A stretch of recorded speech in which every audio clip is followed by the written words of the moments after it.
Hey guys, so in this video I am going to talk about my last acid trip. And so took some acid on Saturday and I had one of the best trips I've had in a very long time, and I took a lot of notes. And the notes I organized it with ChatGPT, and I'm just going to share what I experienced and what I realized. And so I've been getting back into taking acid recently, starting off slowly because it's been a long time and I'm way more sensitive than I used to be. And so this is like one of the experiences I've been like chasing for a long time. And when I say chasing, it's just like I haven't had a trip like this since like 2018, 2019, and wow, it. I'll get into it here. And so I took it, and so like okay, before I talk about that, I've been really focusing on meditating recently. And when I'm meditating more seriously, I have much more powerful experiences when I'm taking psychedelics. And so there's this. Okay, so I got so high. It's probably only like 100 micrograms, but I'm so sensitive. So like, I just took one tab and I ate weed at the same time, and I ate weed like 3 or 4 or 5 times that day. But so there's a difference between like being high on like just a drug and also just like being in like a high state of consciousness, like a spiritual high. And so it's like if you take a drug like cocaine, that's immediately going to change how you feel. But like acid, you can take acid and have completely different experience. You can take acid and have completely different experiences. Like you take a drug like heroin or cocaine, like that's gonna do what it's gonna do like every single time. But acid, like there's an infinite combination of like experiences that could be had. And so it's kind of like people label it as like a mood enhancer more so. So it's like you don't just take acid and all of a sudden only have a good experience just because you took acid. Like things have to be lined up to where you're feeling good before you take it. So it's like if you're gonna have one of these amazing experiences, it's not just gonna happen by chance. Like yeah, it can, but what I'm trying to say is that you still have responsibility for like getting into the right zone. So like this room used to be so messy, and it's still a little messy, but it's way cleaner than what it was. And so organizing the room into the ultimate meditation space, psychedelic space, it's essential for having good trips. The space is everything. And so it's like if you want to change your life really fast, what's going to help you more than anything, more than literally anything almost, change your room. Like get rid of your bed and start sleeping on the floor, because you will have so much more space. Like if you have a bedroom where you have a bed and then you can't get off the bed and stretch in every direction without touching anything, your room's too small to have a bed. Like if you can't lay down in any direction of the circle and not touch something while you're spread out, you don't have enough room to have a bed. You have to have enough room where you can stretch out in every single direction, no matter what direction you're facing, without having to move anything. There should never be anything in the way. There should always be a big open space. That is extremely important for the energy of a room. And when I say the energy of a room, it's a real thing. So I had a lot of realizations. And one was like the spiritual nature of a home, a dwelling. And so the home is a container of energy. And so like, okay, I can run this heater and the room can get more warm. And the walls in the house keeps the heat inside the house. The same thing applies to other subtle energies. Because like heat is a form of energy. Everything in the universe is energy. So is vibes. Vibes is an energy. So you could be sitting on the couch and you could just be in a room that's like vibing. Like I could play my drum on the couch. All of a sudden, there's life in the room. The room gets brighter and more vivid. The lighting didn't change. And it's not only my perception that changed.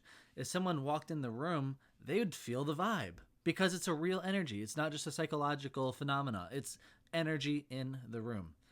So creating a container for energy, that's extremely important. So get rid of your bed, start sleeping on the floor. If you need to get one of those like fold up cots or whatever for laying on, you could put it away easily. You can do that if the floor is uncomfortable, but turn your room into the ultimate meditation room. And you will find that meditation is easy and enjoyable. When the space is right, meditation becomes easy and enjoyable and desirable. And so if meditation is hard, it's probably because you're doing it in the wrong space. Like, it's hard to just meditate on your bed or to do it on the couch. Like, you need to have a good space for it. And so I just really saw the power of having a home, of like the energy potential of like curating and developing the space. And like in astrology, Vastu, the energy of a home, like the energy is it's way more impactful than you realize. And so make your room the ultimate meditation space. Like, that's gonna help you so much. Like, never let your room stay messy. Like, clean everything to the best of your ability. And I'm not saying like sanitize it with a towel and chemicals. I mean, just like keep it organized. Dust it every once in a while. Keep things clean. And so there's a variety of realizations I had, and some are pertaining to my own astrological chart, but I'll just start reading my thing here. And so one of my notes, I was just talking about, like, I felt this like golden, blissful, pure energy in my head. My head was full of this cosmic, pure energy. It was so strong, and it felt so pure. And because the light was in my consciousness, everything became clear around me. I understood everything so clearly, and all my thoughts felt like poetry. Everything I wrote felt like poetry without having to think about it, just naturally. And it was like, I saw that, like, when the light is inside of you, it shines on everything. You don't have to try to have clarity. The clarity is already there because the light is bringing it. And so I just felt this blissful energy in my mind. I felt so like, it felt so powerful in my head. And I felt like my whole awareness was just aligned. And it literally felt like my brain was being healed. And like the next day and even today, like, there's a shift in how I feel. Like, it felt like it was like literally physically healing. Like, the spiritual energy in my brain was like healing my brain. And so the primary theme of the trip was family, the importance of family. And so what I saw was that your family is like a tree, and you are part of that tree. It's the family tree. And so you are an extension of your mother and your father. Yes, you are your own person, but you are essentially leaving where they left off. And so the traits of both of your parents will be inside of you because you are them. And so it's deeper than just that. There is a spiritual connection to the family that manifests in your life. And so when you're thinking about what can I do to develop my life, what is the most productive thing for me to do? How can I grow as a person? A lot of the time, the answer lies in developing relationships with the family. Most people are thinking about, oh, I need to leave my family and become independent, all this and that. I need to leave and do, but here's the thing, like, the family is largely what's most important. And so let me talk about some things in regards to the astrology. So the first house is you. It is the most important house. It's a Dharma house and a Kendra house, both the most important houses. And it's the only house that it's both. And so I'm not going to go too much into explaining all the houses, but essentially the fourth house is the strongest pillar of your life. It's the most important Kendra house. And that pillar is your emotional sustenance. It's your nourishment. It's your emotional well-being. It's your peace of mind. It's also your home, and it's also related to your mother. Even though the moon is more so the mother, the fourth house is also mother and home. It can also be hometown. just what's familiar to you. And the ninth house is the father. The ninth house brings blessings, good luck, and moral direction. So, one thing we can look at here clearly is what's the difference between the mother and the father? You know, like when people comment fatherless behavior on some girls' Instagram posts, even though that's mean and they shouldn't be treating people like that, it's interesting to see the father's role astrologically. It's moral direction and guidance. Can the mother provide that? Astrologically, it's different. The mother provides emotional nourishment, safety, and well-being. So the fourth house, a strong fourth house means that things aren't going to make you depressed. You are going to feel safe and secure. If the fourth house is damaged, you will lack judgment. You will lack how to make good decisions. Your morals may be questionable, and you may have bad luck. And so, if the ninth house is strong, but the fourth house isn't, vice versa. So,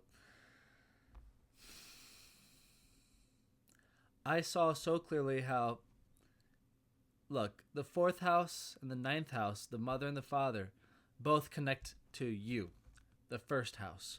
So if you want to develop yourself as a person, you have to develop a relationship with your mother, and then you have to develop the relationship with the father. You want to grow as a person? Yes, it's important to get away and be alone and stuff too, but we must never forget the importance of the mother and the father and the family, siblings, cousins, all this. And so if you are wanting to know what you can do to grow as a person, develop your relationship with your mother and your father. And you don't have to have anything in common. You don't have to have anything in common with them. You don't even have to be working towards anything. All you have to do is love them and work towards being more loving. And so for me, I often have an attitude with my mom because she does things that bothers me and because of other things I might not even be aware of. And so I just saw so clearly that, like, the number one thing that's going to make me grow the most as a person right now in my life is developing my relationship with my mother. If I'm having an attitude with my mother, there must be some deep subconscious stuff going on, and that would be the best thing for me to focus on. And like Teal Swan says, you cannot heal relationship trauma by being alone. You heal a relationship trauma by going through relationships and working through it inside of a relationship. And so if I'm having an attitude with my mother, it's like, damn, why? I need to understand this. And it's not just willpower. Part of it is willpower, but it's also like healing the relationship. And so the reason I had these realizations at the time that I did is because of the astrological activations in my chart. And so while it's not time for everybody to focus on their family, it's not everybody should focus on their family right now no matter what.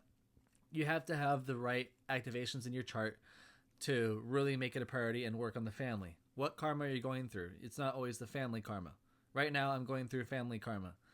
And so the main point of this whole video is, even if it's not the time of your life where the family needs to be the priority, you still need to understand the spiritual, energetic significance of your family. Think of every house in your chart as an energetic pipeline. It's a pipe where energy flows. And even if it's not active, it's still always there. And so the fourth house feeds to you. The ninth house feeds to you. The seventh house feeds to you. Everything goes towards you. And so if you want to receive more good luck in your life, develop the relationship with the father. If you want to have more emotional nourishment and peace of mind, develop the relationship with the mother. If you want to grow as a person, it's not always about going and being alone and finding strength in yourself. Literally, by healing the relationship with the mother, even if you don't talk to her, the spiritual energy that flows through the universe will make its way towards you. And it will feed you energetically.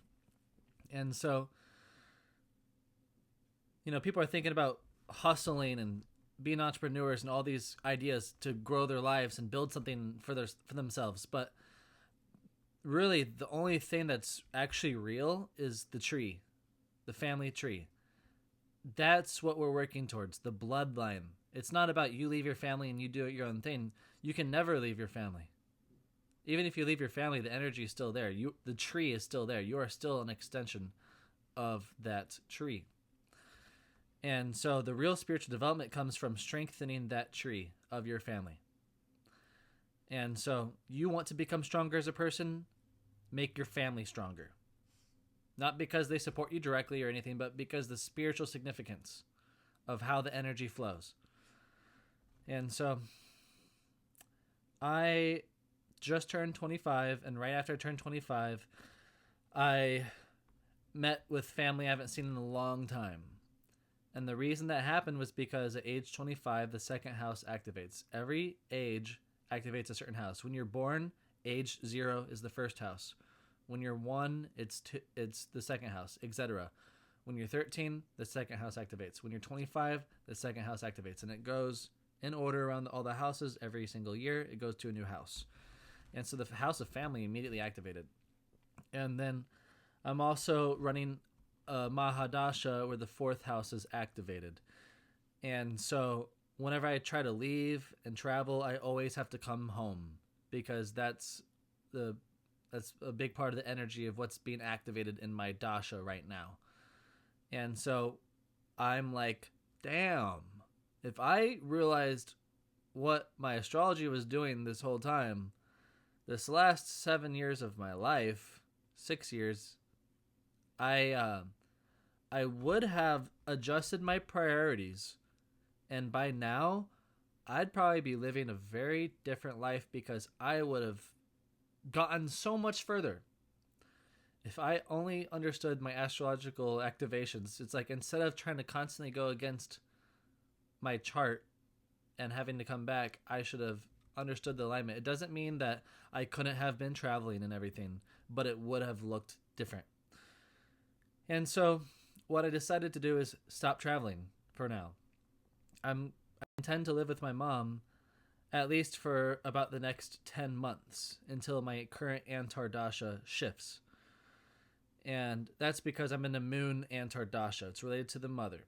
And so I realized that the most important thing for me to be doing in my life right now is focusing on, first, foremost, my relationship with my mother and my home. Second is also like father and my dog. And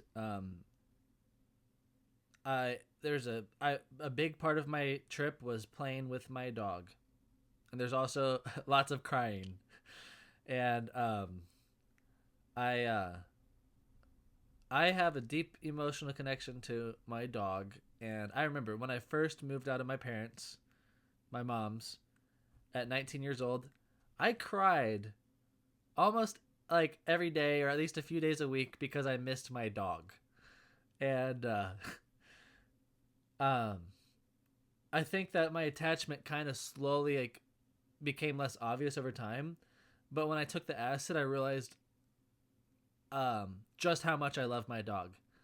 And I'm like, damn, I must have like years ago when I left for the first time, I like disconnected from that energy. And like my dogs are very important to me in my chart and also like emotionally, I realized.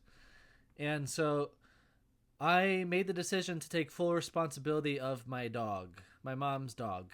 And I've taken full responsibility of all the feeding of my dog, and I haven't taken care of feeding my dog because I'm always leaving and traveling, and my mom's just going to feed her junk food anyway.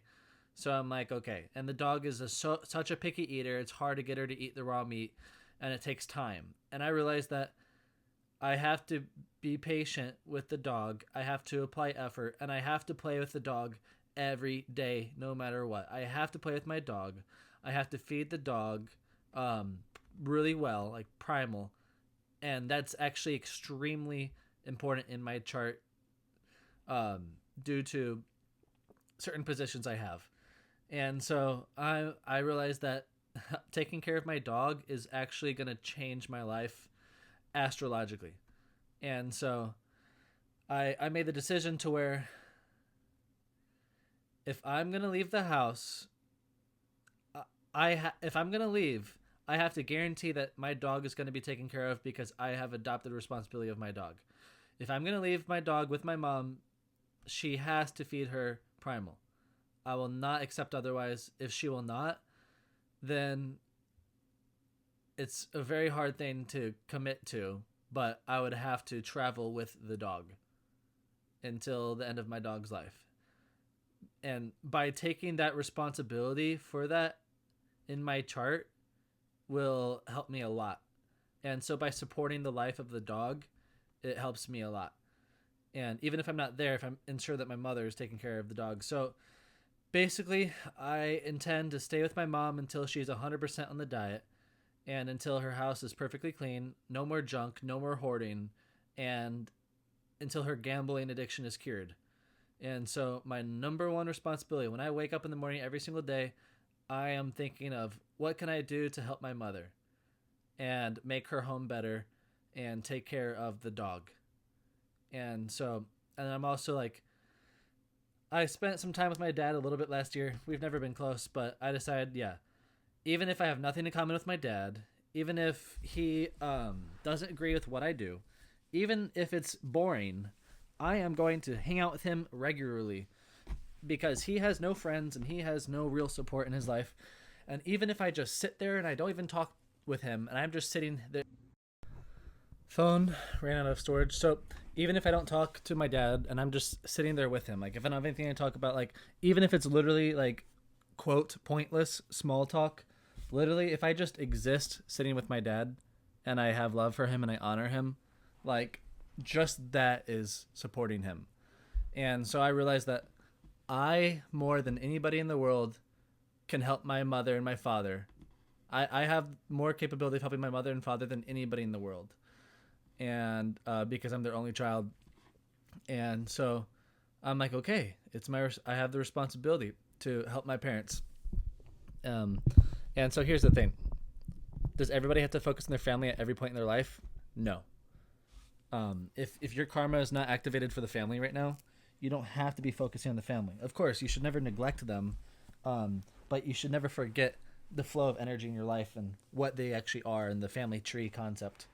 And I just dropped something. And so it just right now, that's the karma that's activated for me. And so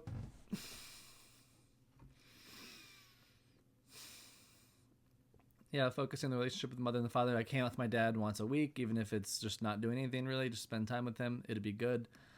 And largely because the second house is activated, and also just because I know it's important. And so the family, like, I just saw on a deeper level than ever the spiritual significance of the family and how it's not just something you honor inside of your mind. It's something that you have to work towards. It's something that you like put your energy into, and you don't do it because you're supposed to do it. You do it because you need to do it for yourself, because it's going to help you more than you realize.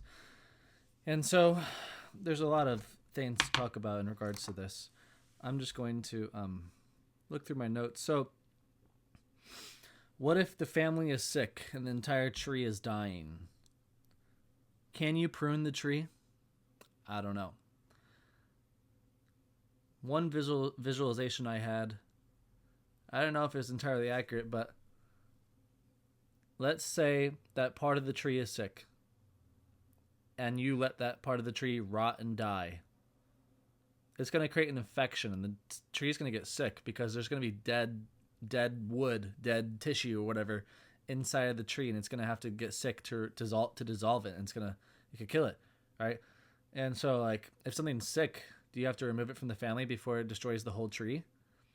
But here's the thing. Something that I was thinking is that it's an illusion to think that something could ever be removed from the tree, because the tree is always there whether you realize it or not. The energetic spiritual connection is there no matter what, and it's impossible to remove anything. But I wasn't 100% confident on that thought that I had. I'm like, can the tree be pruned if someone's really bad in the family, if it's really toxic? One thought I had was that if someone in your family is sick and really fucked up, really bad person, if if they die before they are cured, they're just going to reincarnate and do the same thing. They are just going to they're just going to be reborn in the same state that they were when they died. And very likely they'll be born in the same family. And so you're just going to deal with them again in the future lifetime. And so it's kind of like, well, I don't know. Should you wait to the next lifetime to deal with it? Or should you deal with it now? How many lifetimes have you been procrastinating helping them? Have you been like just leaving your family every time you turn 18 for the last however many lifetimes or whatever, for example? Or do you just continually like try to do your own thing and ignore the family because they're fucked up, so you ignore the family and do your own thing every lifetime and then keep being born to fucked up families because you've never healed a relationship with them? And even if you feel like it's not your responsibility, you're still connected to them no matter what. Whether you accept responsibility or not, the energetic connection is still there. And so if you try to leave your family and do your own thing, a lot of the time you're just going to be having an uphill battle because your 4th house, your 2nd house, your 9th house are all going to get damaged. If you abandon and disown your family, you're losing a lot of support. I'm not just talking about your family helps you and gives you emotional encouragement and they give you money. I'm talking about on a spiritual level, like how you actually feel, your consciousness will be affected and impacted. And so it's something to think about. You can't really leave your family. That's only an illusion. The spiritual connection is still always there. But can we prune? I'm not sure. And so let me look at my notes. Leaving the family doesn't create a new tree. It only cuts yourself off from the nourishment that is still there and visibly impacting your life, whether you acknowledge it or not. So the tree is always there. You got this big, thick tree, and you're just a small part of it. And if you leave this whole tree, you're just this little thing. Like, yeah, you're your own person, but it's like this whole tree, you're just a small part of it. Like, this is a big tree, you're just a section of this whole circle, right? And so it's like, oh, I'm disowning my family. And then like this whole energy, this whole circle of energy is just like, you're not getting fed, right? Or like if your whole family hates you, it's like your spiritual manifestation, your law of attraction, your karma, like it's going to be impacted. And so let's see. The goal is not to okay. So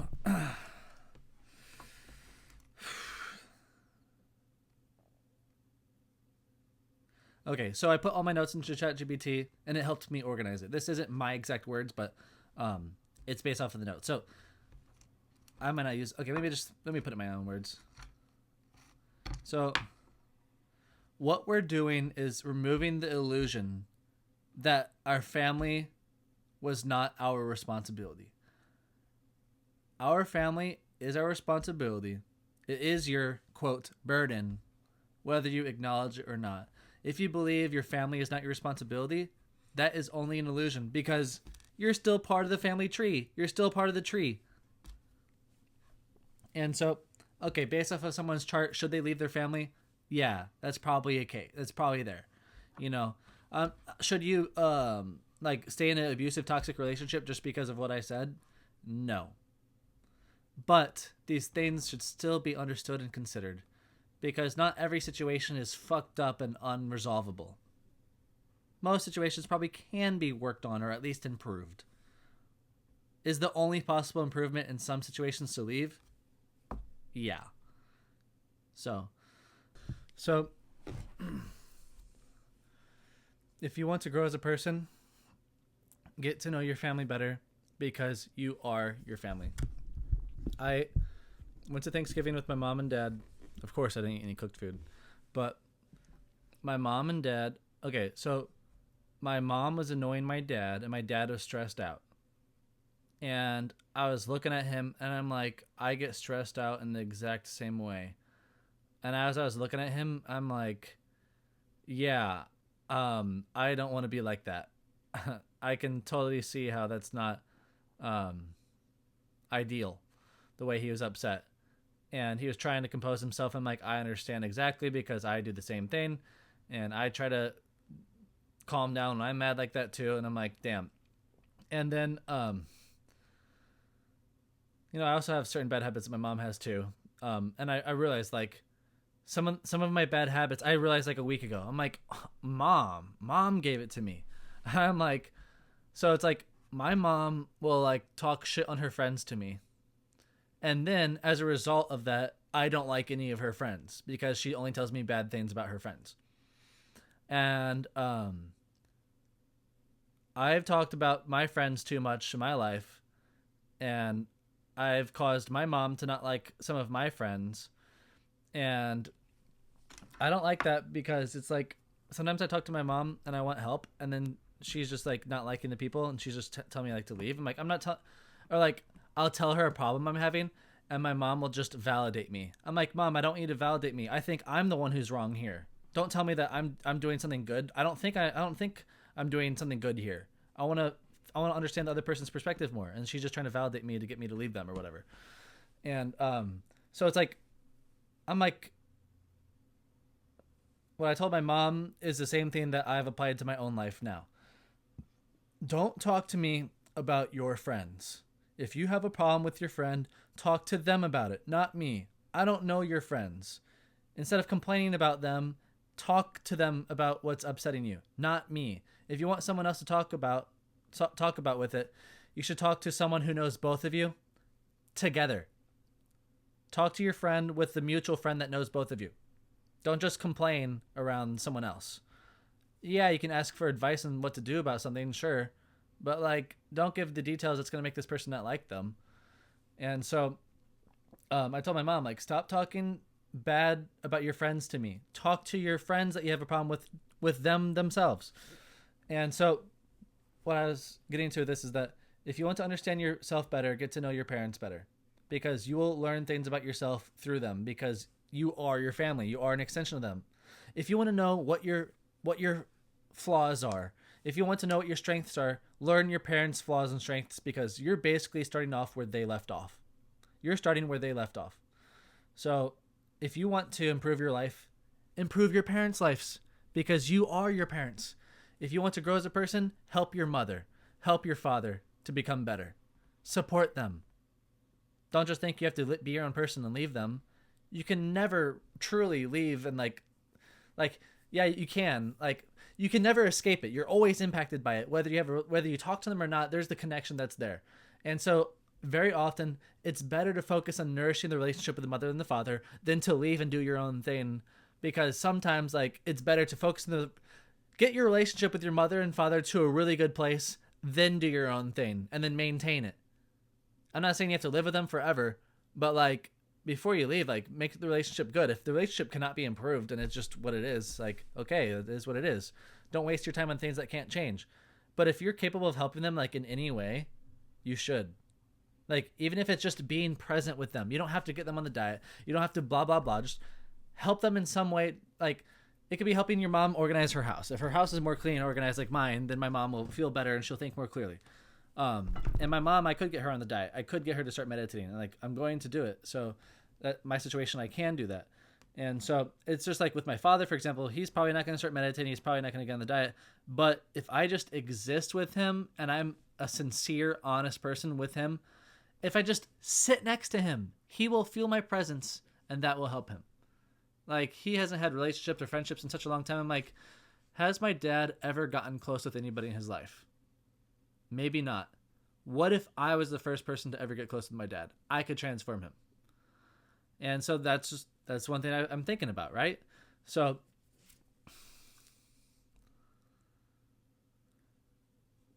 here's just a note I took. A tree cannot hate its own wood. It works to heal every part. For a tree to actually be healthy, it can't attack itself, right? You can stay neutral, but never hold hate for the family.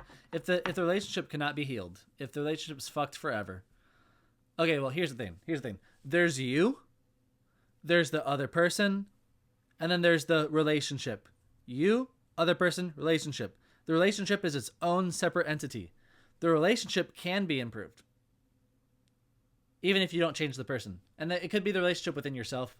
You don't even have to talk to them to change it. There could be like your relationship. There could be you and your relationship with them, and there could be them and their relationship with you. Maybe there's 4 things. Anyway. But look, even if the relationship can't be healed, try to forgive them.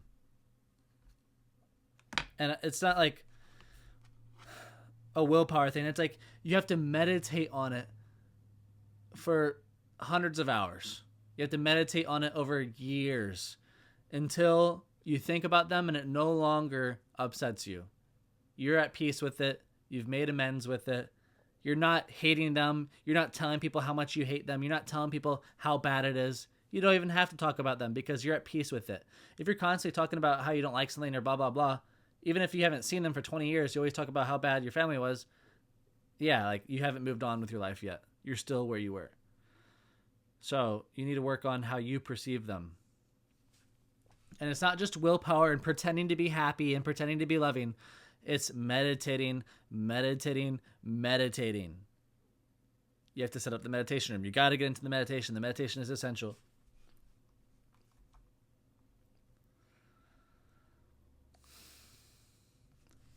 There's some other realizations I had. I can share it. There's certain houses in your chart that can change as a result of your own self efforts. Some houses like can't really change. They can, but not in the same way. And so here's the thing: if the astrology isn't activating something, it's still going to be hard to do. I'm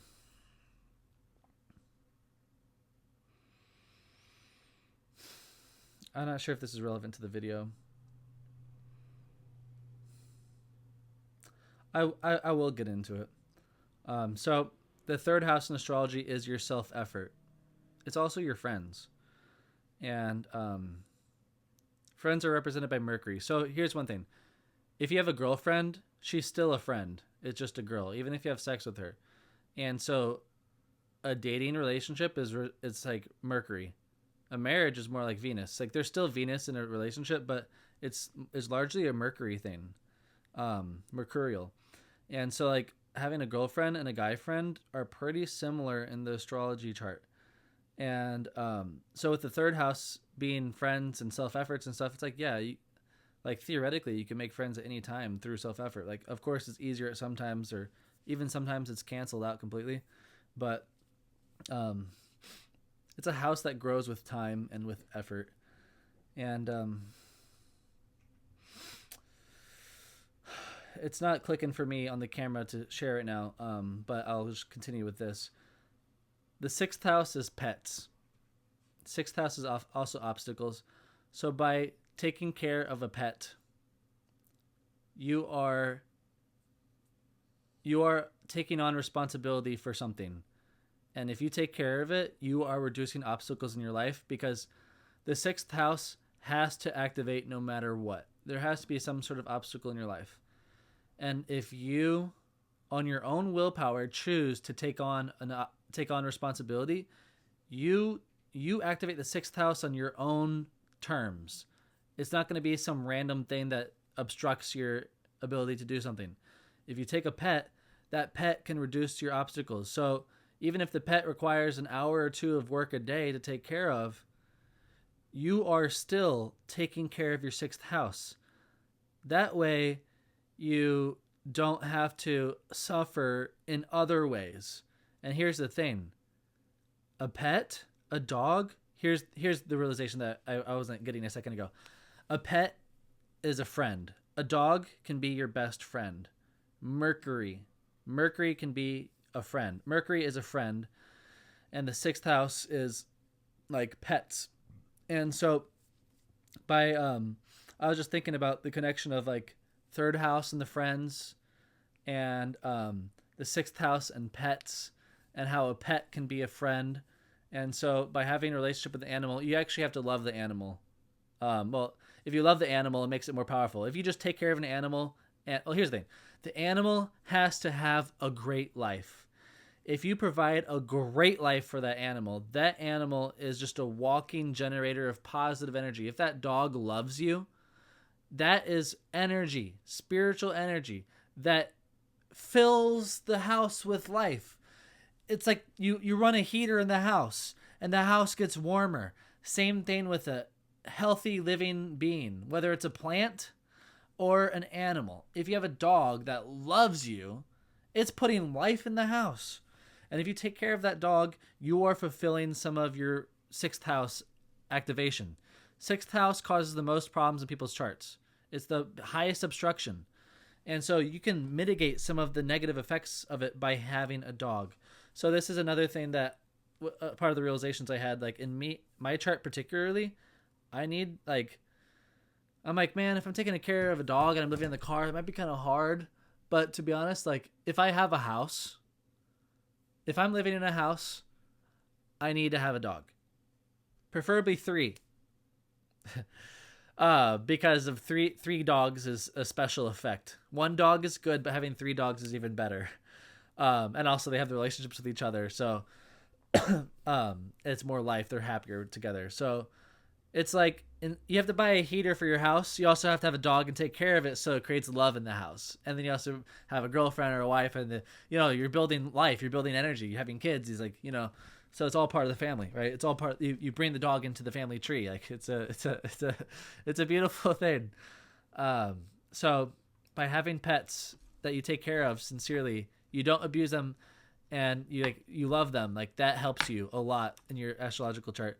And so I'm learning a lot by my relationship with my dog. And so you can rule by love or you can rule by fear. A lot of dog trainers teach obedience through fear and stuff, and I'm really not about that. And so sometimes my dog doesn't listen to me, and my first instinct is to be powerful, like commanding, but kind of like aggressive to get her to listen. And I catch myself and I stop myself because I'm like, this dog's not listening to me because it doesn't want to. If I force this dog to listen to me because I'm a man, I'm the boss, blah, blah, blah, it doesn't matter if the dog listens to me or not. The only thing that matters is if the dog loves me. The dog isn't supposed to only meet my needs. I'm supposed to meet the needs of the dog. The dog is a living thing, and it's like, if I get it to listen to me just because I don't give it a choice but to listen to me, then it's not the same thing versus if the dog trusts me, not because it's scared of me, and so it listens to me. So, like, sometimes, like, okay, dog trainers, like, don't reward bad behavior, for example, right? Sometimes my dog is scared to eat. My dog has never been abused or anything, but she acts like she has for whatever reason. And so sometimes she's scared to eat and she'll run away, hide under the bed. And sometimes I want to be hard on her, like eat. Like, you're taking so much time. I want to eat so I can move on with my day. That's not caring for the animal. That's like rushing. Like, eating is a chore. It should be like a bonding experience with the animal. And so sometimes to get the dog to eat, I have to give her love. I have to pet her and give her reassurance, and then she eats. It's not like eat because I told you to. It's like, okay. It's like sometimes like I don't want to pet her to get her to eat because it's like I'm teaching her that by not eating she gets to be loved. But no, it's like the dynamic of the relationship. I'm learning, like, sometimes my dog doesn't want to listen, and if my dog doesn't want to listen, it doesn't mean I need to punish her. It means that the dog doesn't feel comfortable with me, the dog doesn't respect me, or there's something about the dog that I'm not understanding. Like, maybe my dog's in pain. Maybe my dog is feeling a certain way for whatever reason, and I don't need to force my dog to listen to me. I need to understand my dog in order to meet her needs. So if she's not listening to me, I don't punish her. I don't yell at her. I try to understand her. And so that's a very important thing.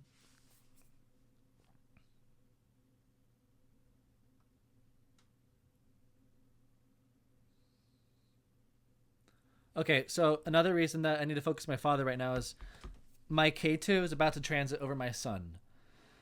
So because my K2 is about to transit over my sun, my father is probably going to have there's probably going to be some significant experience with the father happening in my life or his life. And so I'm just trying to think about when K2 went over my moon, did anything happen with my mother? And I can't think of anything. but I have a feeling that this time going over the sun, it's going to be more relevant to my father. Like when K2 went over my moon, I had, it was a powerful experience. I knew exactly what it did, but it didn't relate to the mother from what I'm aware of. Um, the moon is the mother, sun is father, but it's also ninth house is father, sun is father, and it's a little different. The fourth house is the mother, but so is the moon. It just depends on like what way you're looking at it. And so K2 is going over my sun soon, so it's like, okay, K2 is going over my sun. Yeah, I gotta meditate religiously. It's gonna be a very powerful like spiritual awakening. Most likely, like I'm probably about to grow as a person tremendously over the next 4 or 5 months, and because I have double XP weekend like Call of Duty, it's like I got double XP for meditation right now. And also because of certain transits in my chart, it's like, yeah, now is the time to meditate because it's going to pay off more than any other time. So it's like, yeah, I need to meditate now really seriously, and it's going to really help me a lot. I wouldn't say better than any other time, but it is a ripe time. Okay, more info on the dog.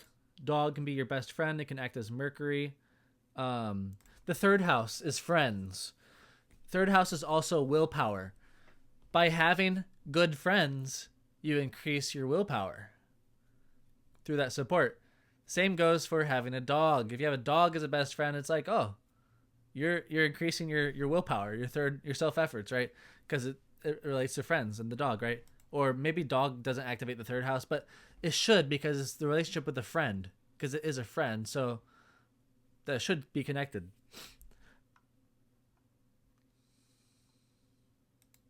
So the dog gives you protection from obstacles and helps you. It activates your ability to grow with time, because the sixth house is a house that grows with time, and so by activating the sixth house with the dog, you grow as you develop a relationship with the dog. It helps you to activate your ability to grow with time.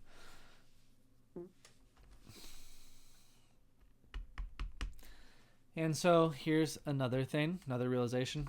I realized how powerful the first house is. First house is you and your body, and everything in your chart connects to the first house. Everything is founded on the first house. And so some people might, I'm going to try to improve my fourth house by doing this. By improving your first house, you in turn improve everything in your chart.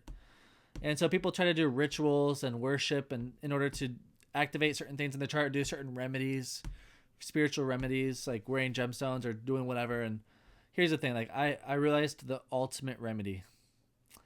And so one of the most powerful remedies in the world is routine. Having routine. Sixth house is routines. Sixth house is also obstacles. By having a routine, you can overcome your obstacles. So look, we have willpower. We can apply effort in our lives to change things. Not everything is unchangeable karma and destiny. There's some things we have willpower over. And so by having a routine, you give yourself structure to apply your willpower. If every day you wake up and you have no routine and you decide what to do every day and it's random, it's hard to know what to apply your willpower to. But if you have a routine, you can focus on the routine 100% and you can pour every ounce of willpower into that routine, and it's channeled in the correct direction. So instead of aimlessly applying your willpower here and there, no, you channel it in the routine. And so what is the most important thing in the whole chart? What do you think it is? It's probably the primal diet. The most important thing, I believe, is this is something that should probably never change. This is the routine that never changes. This is what you have to do. Above all else, first you take care of yourself, then your family, then the rest, right? Yourself, follow the primal diet perfectly, no matter what. If you can't do it, you're working as your priority to get into the circumstance where you can do it. Unless you have some significant karmic responsibility that you're working through that's preventing you. But still in the back of your head, eventually you're going to get to that, right? So, primal diet, perfect primal. Perfect sleep, hot baths, and meditation. So, diet, sleep, and hot baths goes into health. So, perfect your health. So, sleep, as much as possible. Like, I mean, fall asleep. If you can sleep 9 hours every night, you should sleep 9 hours every night. Do the diet perfect. Do the hot baths. Perfect every day. That comes before everything else, really. And meditation. So, you need to have a routine for perfect primal, hot bath, sleep, and meditation. It's the ultimate remedy. I saw so clearly how it literally is the ultimate remedy. It helps everything. Developing your health is the greatest return on investment. Developing your health is the greatest return on investment that you could possibly ever have. Why? Because it's the first house. The first house is the most important house in astrology. It's the Dharma house and the Kendra house. It's both. And there's probably other words for it too. Like, is it Trikona? I don't remember what it is, but it's the most important house. The most important house. It's your life force. It is you. The first house is the most important house. So doing the primal diet perfect is the most important thing. Your health is number one. Health, sleep, and the hot baths, because it's part of the health, and also the meditation. So health is number one. You can't even meditate if you don't have proper health. Also, by the way, it's extremely hard to meditate if you don't have good health. Like, if you're like, you won't be able to sit up straight. Your back's going to hurt. You're going to be in pain, right? So health is number one. It's the most important thing out of everything. So if you don't know what to do in your life, perfect primal, chi strengths, everything above all else. You shouldn't even have to think about it. You're lost. You're tired today. If you're tired, it doesn't matter. Do the diet perfect. No excuses, no motivation, no inspiration. You do it no matter what. The first house, health, number one. It's the remedy of all remedies, developing your health to overcome any problem in your life. It makes everything easier. Your first house is stronger, everything becomes easier because everything's based off of it.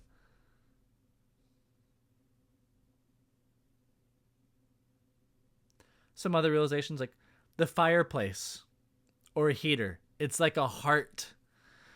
The meditating in the room with the heater in it, or sometimes it's better to meditate in the cold because it makes things more subtle and slow and calm. But like having this heater, it's the heart of the house, and I could see it so clearly how it's literally the heart of the house. Vastu, the feng shui, the energy of the structure of the house, like it matters where it's positioned, everything. It's the heart of the house. I saw it so clearly how the heat is the heart of the house. And so even if this house isn't perfect, it's still alive. It's still a container of energy, and it still has lots of value. Even this house, even if it's not perfect, it's still wonderful to be here. And it has a lot of potential. And I saw how incredibly powerful a home is. A home provides so much opportunity, so much potential for growth and creativity. The development of the home, like there's different realities, so many different worlds of experience that you can have in someone's home. Like you can go to someone's home, and every home is its own world, and it can be developed and cultivated and taken care of, like as if the house is a living thing. And ever since it got cold outside, I lost the urge to play the hand drums. This is an African hand drum. Africa's hot. When it's cold outside, it doesn't vibe, doesn't feel right. But when I play inside, if I make it really hot in here, then I want to play the drum. I'm like, okay, that's cool. Like, it has to be warm to want to play the drum. Like, it's just interesting. So I started playing the drums more because I just make the house warm, and then it vibes again. So I might stay in my hometown for maybe even 2 years. I'm surely gonna travel and come back and stuff though, but I'm gonna stay here for at least like 10 months.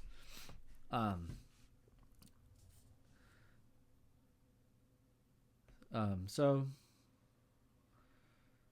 this is about the end of my notes.